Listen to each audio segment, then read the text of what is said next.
Okay, so you will remember that we've inputted some of the videos, have these stored under files, and we also installed the Excel file, which I'm opening up here. Okay, and if you remember in the other video, in doing so, this also made the survey respondent. So we have the sheet imported and stored within files, but also in this format, it's the same information automatically made into a case classification called survey respondents, because the survey wizard does that for us. Okay, so you can see there's Barbara and Barbara's score, so that Barbara's questionnaire. So we've both got the transcript here for Barbara and the questionnaire. So I'm just going to link these up. So if I go to Barbara and classification, I'm just going to make Barbara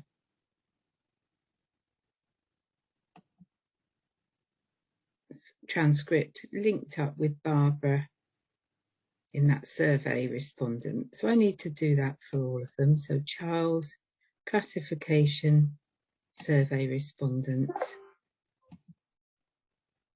and Dorothy, classification, make the classification of survey respondent. If that bar moves off my Zoom, and lastly but not least, Margaret. Okay, so made them all survey respondents. So what that's done is to link up the transcript with the row of the spreadsheet that contains the additional information that would have come from the questionnaire. And in this case, it had been imported by Excel, but it could have been from SPSS, it could have been from Qualtrics, etc. Okay, so that's all we've done there. That's going to be really powerful when we move on, and I'll show you in the next video when we use that to make matrix codes and to make tables, table matrices, where we can say compare for those that have said agree with those that have said disagree, etc. Or you may have, say, male and female, or different age categories, and you can make those kind of demographics and comparisons in that way based on demographics. Okay, so that's why we're doing this. I'm also going to go back to case classification. Let's say we wanted to make a new classification. We can make our own. Okay, it's easier sometimes just to pull that in from a spreadsheet, but we can make our own here, or we can add one. And I'm going to add the person. So I've now got a person classification. There. And I'm going to add in a new classification. Okay, one or more of these. Let's put in organisation as well. So I've got both. So why would we want to have more than one case classification? Well, it depends on the analysis. So in the person, we might want to classify people in different ways. Now I'm going to go into that person, and we have name, sex, age group, occupation, country of birth, email address. You can add to this. We can remove some of these or just not fill them. But basically, excuse me, I'm going to carry on because I don't want to keep making these videos over from the beginning, and we're quite near the end of this one now. So really our demographics are there. Okay, and the organisation one, perhaps we want to be able to split by sector, by different industry, by size, by town.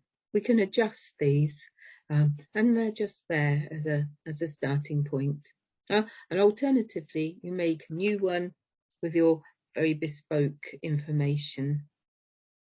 So the thing to remember is at the moment I have the interview transcripts assigned to survey respondents. So we're set to do analysis in survey with the survey respondent classification, i.e., from our Excel spreadsheet that we imported earlier. If I wanted instead to use the person classification, perhaps because we can see we've got occupation, that might be useful. We want to do an analysis of occupation instead. I basically have to reassign. Okay, so you need to just keep a track on what classification you've linked up your interview transcripts with, and you can just change that when you go on to the next analysis.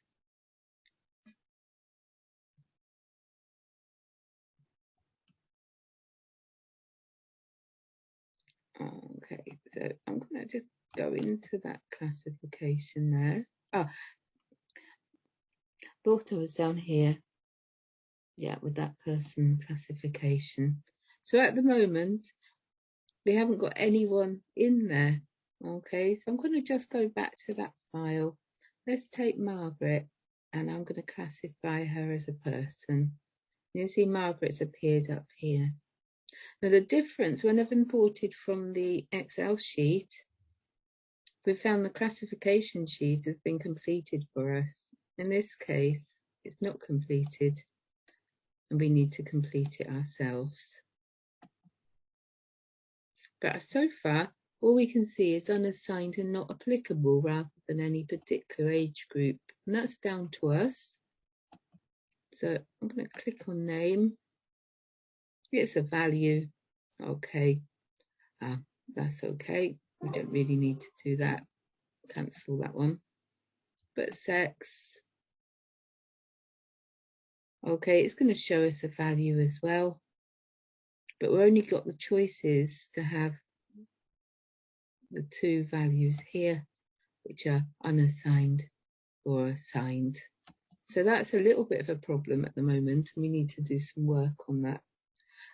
That's one of the reasons you might prefer to import from Excel, because you can get everything sorted out first in the first place. Okay, anyway, you can do this via the attributes and through your classifications as attributes. So I am going to add an attribute, new attribute. I can do it in different ways. So I don't know, what should we call it? Town. Where do they live? Let's put that one in here. Before I move on, I need to add to this. I'm going to add in here. Okay, let's add in large.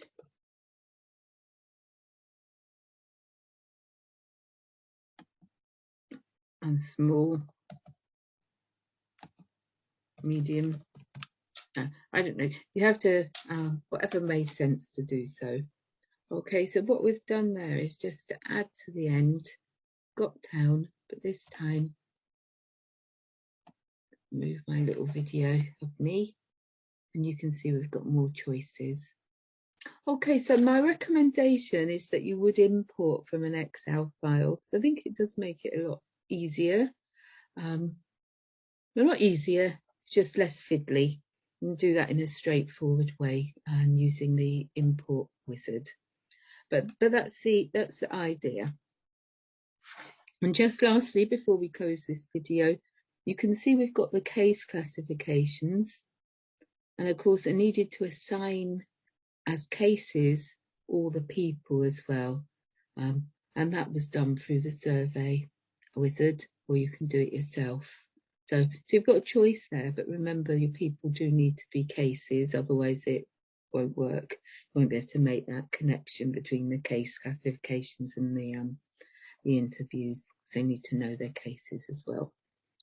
Okay, Then the file classifications, yeah, that's simply classifying the interview transcript or your document, and it's like saying this applies to the whole document. And so you might give it interview classification.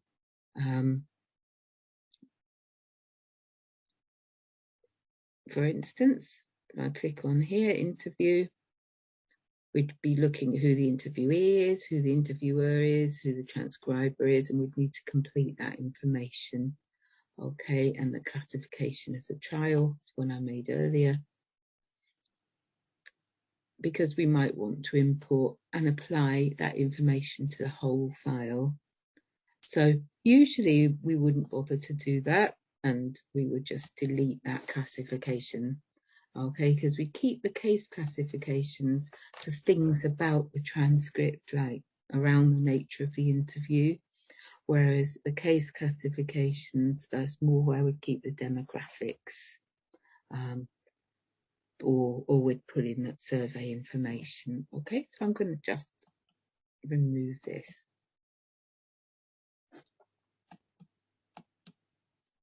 Is it going to let me do it? No, it's not going to let me. Yeah, there it is. Let's delete that. Okay. So over for me for that part of the session. I think that's probably the most challenging part of the session. But the next part should be the most exciting, because that's when we actually use this to produce some results. Okay, so that's where we're going to be looking next at the matrix coding. Okay, bye-bye for now.